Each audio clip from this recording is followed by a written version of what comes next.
ಒಂದು ತಿಳ್ಕೊಳ್ಳಿ, ನನಗೆ ಈ ವಾರ್ನಿಂಗ್ ಇದೆಯಲ್ಲ, ನಿನ್ನಂಥ ವಾರ್ನಿಂಗು, ಈ ವಾರ್ನಿಂಗ್ ಎಲ್ಲ ಈ ಡಿ ಕೆ ಶಿವಕುಮಾರ್ ಎದುರು ಮಗ ಅಲ್ಲ.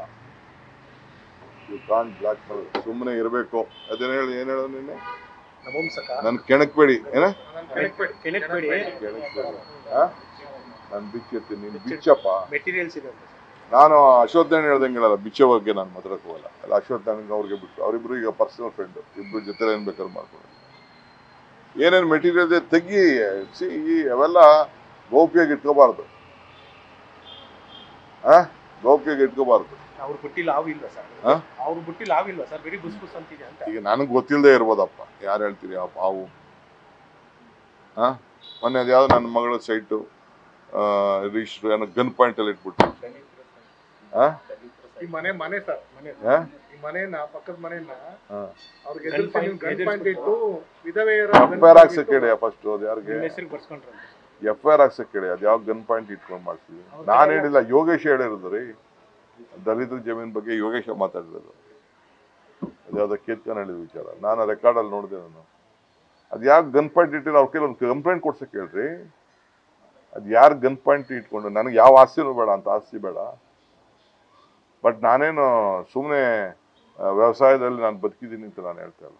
ನಾನು ಬಿಸ್ನೆಸ್ ಮಾಡ್ತೇನೆ, ರಾಜಕಾರಣಿನೂ ಅಷ್ಟೇ, ಬಿಸ್ನೆಸ್ಸು ಅಷ್ಟೇ ಮಾಡ್ತಾ ಇದ್ದೀವಿ ನಾವು.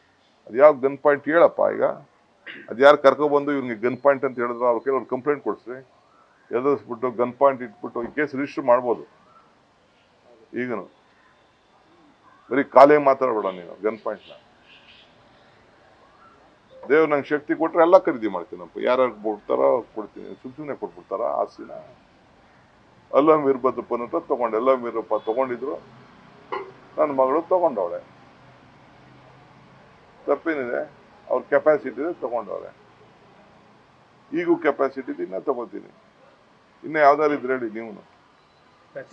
ತೀರಾ ಪರ್ಸನಲ್ ವಿಚಾರಗಳು, ಪರ್ಸನಲ್ ಹೇಳಿಕೆಗಳೆಲ್ಲ ಬರ್ತಿದೆ ಸರ್ ಕಳೆದ ಒಂದೂವರೆ ತಿಂಗಳಿಂದ ಸರ್, ನಿಮ್ಮ ಮತ್ತು HDK ವಿರುದ್ಧ. ಅವ್ರು ಮಾತಾಡೋದಕ್ಕೆ ನನ್ನ ಏನೇನು ಮಾತಾಡೋದು ನನ್ನ ಬಗ್ಗೆ, ಸ್ಟಾರ್ಟಿಂಗಿಂದ ಪಾರ್ಲಿಮೆಂಟ್ ಸೋತಾಗಿಂದ ಏನೇನು ಮಾತಾಡಿದ್ರು ನೀವೇ ಎಲ್ಲ ರೆಕಾರ್ಡ್ ಮಾಡಿ ರಿಲೀಸ್ ಮಾಡಿ. ನೀವು, ನಾನು ರಿಸರ್ಚ್ ಮಾಡೋದು ಬೇಡ, ನೀವು ರಿಲೀಸ್ ಮಾಡಿ ಏನೇನು ಮಾತಾಡಿದ್ದಾರೆ ಅಂತ. ಅದಕ್ಕೆ ನಾನು ಉತ್ತರ ಕೊಟ್ಟಿದ್ದೀನಿ. ನಾನು ಭಾಳ ತಾಳ್ಮೆಯಿಂದ 2 ವರ್ಷ ನಾನು ಅವ್ರ ಜೊತೆ ಕೆಲಸ ಮಾಡಿದ್ದೀನಿ. ಒಬ್ಬ ಮುಖ್ಯಮಂತ್ರಿ ಇದ್ದರು, ನಾನು ಅವ್ರ ಗೌರವದಿಂದ ಸ್ವೀಕಾರ ಮಾಡಿದ್ದೀನಿ, ನಮ್ಮ ಅಣ್ಣ ಅಂತ ಸ್ವೀಕಾರ ಮಾಡಿದ್ದೀನಿ ಅಂತೇಳಿ ನಾನು ಇದ್ದೆ. ಯಾವಾಗ ಈ ಮಾತುಗಳು ಆಡ್ತಿದ್ರು, ಏನೇನು ಹೆದರ್ಕೊಂಡು ಆ ಬ್ಲಡ್ ನಂದಿಲ್ಲ ರೀ. ಐ ಆಮ್ ಟೆಲಿಂಗ್ ಯು, ಅಧಿಕಾರ ಬರ್ತದೆ, ಅಧಿಕಾರ ಹೋಗ್ತದೆ. ಮೈ ಬ್ಲಡ್ ಇಸ್ ಡಿಫ್ರೆಂಟ್. ಸರ್, ಸರ್ಕಾರ ತೆಗಿಲಿಕ್ಕೆ ಪ್ರಯತ್ನ ನಡೀತಾ ಇದೆ ಅಂತ ಈಗ ಆಯ್ತಪ್ಪ, ನಾನಲ್ಲ, ಕುಮಾರಸ್ವಾಮಿ ಹೇಳಿಲ್ವೇನ್ರಿ? ಹೆಂಗ್ ಹೇಳಿದ್ರು ಕುಮಾರಸ್ವಾಮಿ 10 ತಿಂಗಳಲ್ಲಿ ಸರ್ಕಾರ ತೆಗಿತೀರಿ ಅಂತ? ಇವ್ನ ಸರ್ಕಾರ ತೆಗೆದ್ರಲ್ಲ ಯಡಿಯೂರಪ್ಪ, ಕುಮಾರಸ್ವಾಮಿ ಸರ್ಕಾರನ ನಾವೆಲ್ಲ ಬೀದಿ ಪಾಲಾದ್ವಲ್ಲ. ಯಾಕೆ ಕುಮಾರಸ್ವಾಮಿ ತೆಗೆದಕ್ಕೆ ಯಡಿಯೂರಪ್ಪ ತೆಗೆದಕ್ಕೆ ಮಾತಾಡಲಿಲ್ಲ? ಅಶೋಕ ತೆಗೆದಕ್ಕೆ ಯಾಕೆ ಮಾಡಲಿಲ್ಲ? ಯೋಗೇಶ್ ತೆಗೆದಕ್ಕೆ ಯಾಕೆ ಮಾಡಲಿಲ್ಲ? ಅಶ್ವತ್ಥನಾರಾಯಣ ತೆಗೆದ್ರಲ್ಲ, ಎಲ್ಲ ಇವರೆಲ್ಲ ಸೇರ್ಕೊಂಡು ಕುಮಾರಸ್ವಾಮಿ ಸರ್ಕಾರ ತೆಗೆದು ನಮ್ಮನ್ನ ಇವ್ರು ಬೆಂಬಲ ಕೊಟ್ಟು ಯಾಕೆ ಮಾತಾಡಲಿಲ್ಲ? ನಮ್ಮ ಸರ್ಕಾರನ 10 ತಿಂಗಳಲ್ಲಿ ತೆಗೆದಾಕ್ಬಿಡ್ತೀನಿ ಅಂತ ಹೇಳ್ತಾರ. ಏನು ತೆಗೆದಾಕ್ಬಿಡೋದು ಇವರು? ಮುಟ್ಲಿ ನೋಡೋಣ. How can you tell that 10 months ಅಲ್ಲಿ ನಮ್ಮ ಸರ್ಕಾರ ತೆಗಿತೀನಿ ಅಂತ?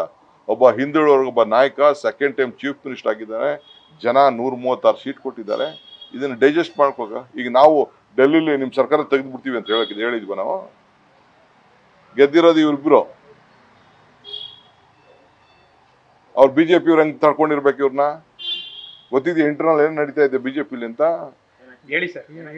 ನಾನು ಹೇಳೋದು ಬೇಡ, ಅನುಭವಿಸ್ತಾ ಇರೋರು ಗೊತ್ತವ್ರಿಗೆ, BJP ಅವ್ರಿಗೆ. ಅಷ್ಟಕ್ಕೆ ಸರ್, ಖರ್ಗೆ ಅವರು ಸ್ಟೇಟ್ಮೆಂಟ್ ಕೊಟ್ಟಿದ್ರು, ಸರ್ಕಾರ ಇಂಡಿಯಾ ಜಾಸ್ತಿ ದಿನ ಇರಲ್ಲ. ನನಗೆ ಅವ್ರದ್ದು ಅದೆಲ್ಲ ಗೊತ್ತಿಲ್ಲ. ನಾನು ಬೆಂಗಳೂರು ನಂದು, ನಮ್ಮ ರಾಜ್ಯದ ನಾನು ಮಾತಾಡ್ತೀನಿ. ವಿಜೇಂದ್ರ ಕಷ್ಟ ಅನುಭವಿಸ್ತಾ ಇದಾರೆ, ಯಡಿಯೂರಪ್ಪ ಯಾರು ಕಷ್ಟ ಅನುಭವಿಸ್ತಾ ಇದಾರೋ ಗೊತ್ತಿಲ್ಲ ನನಗೆ.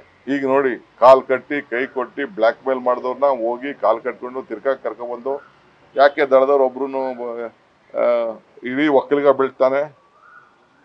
ಎಲ್ಲಿದ್ರು ದಳದವರು? ಕಾರ್ಯಕರ್ತರು ಎಲ್ಲಿದ್ರು ಹೇಳ್ರಿ? ಲೀಡರ್ಗಳು ಬಂದು 3-4 ಜನ ನಿಂತ್ಕೊಂಡು ಫೋಟೋ ಮಾಡಿ ನಿಮ್ಮ ಟಿವಿಗೆ ಉತ್ತರ ಕೊಟ್ಟುಬಿಟ್ರು. ಯಾವ ದಳದ ಕಾರ್ಯಕರ್ತರು ಇದ್ರು ಹೇಳಿ?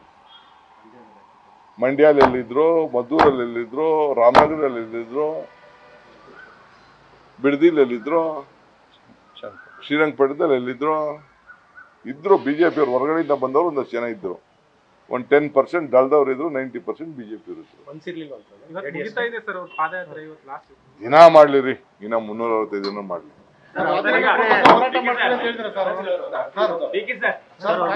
ಮುಖ್ಯಮಂತ್ರಿ ಸಿದ್ದರಾಮಯ್ಯ ರಾಜೀನಾಮೆ ಕೊಡೋ ತನಕ ನಾವು ಹೋರಾಟ ಮುಂದುವರಿಸ್ತೇವೆ, ಈಗ ಬಿಡೋದಿಲ್ಲ ಅಂತ ಹೇಳ್ತಿದ್ದಾರೆ. ನೋಡ್ರಿ, ರಾಜೀನಾಮೆ ಕೊಡೋ ಪ್ರಶ್ನೆ ಇಲ್ಲ, ರಾಜೀನಾಮೆ ಕೊಡೋ ಪರಿಸ್ಥಿತಿ ಉದ್ಭವದಿಲ್ಲ. ಇದೆಲ್ಲ ರಾಜಕೀಯದ ಷಡ್ಯಂತ್ರ. ಕುಮಾರಸ್ವಾಮಿ ಅವ್ರಿಗೆ, ಯಡಿಯೂರಪ್ಪನವ್ರಿಗೆ, ಅಶೋಕಂಗೆ, ವಿಜೇಂದ್ರಂಗೆ ಭ್ರಮೆ ಆಗ್ಲಿಕ್ಕೆ ಕನಸು. ಅರ್ಥ ಆಯ್ತಾ? ಏನು ತಪ್ಪು ಮಾಡಿಲ್ಲ. ಇದು ಅಸೂಯೆ ತಡ್ಕೊಳಕ್ ಆಗ್ತಾ ಇಲ್ಲ. ನ್ಯೂಸ್ ಫಸ್ಟ್ ನಿರ್ಭೀತಿಯಿಂದ ನಿಮ್ಮ ಪರವಾಗಿ.